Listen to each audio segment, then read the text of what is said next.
Okay, in our education professions class, we are reaching toward the end of this unit, and part of our essential question about how people learn and how it's affected has to do with the concept of cultural legacies and how culture and background can impact whether or not people are successful or their learning styles, etc.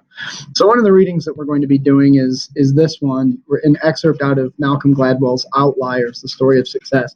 This is a really cool book, and if anybody wanted to use this for their professional reading for this class, I would oblige that. This is one of the coolest books I've ever read. It talks about like work that means things, the $10,000 rule, working hard, etc., and cultural legacies being important when it comes to success. The excerpt we're going to read actually is chapter 8, Rice Paddies and Math Tests. And it talks about an awful lot in there, but really the underlying thesis is that, cultural legacies have a great impact on whether or not somebody perceives something as being difficult or not. And so when we approach this last part of our unit, we're looking toward how do cultural legacies impact learning and the perception of school and the perceptions of success and things like that.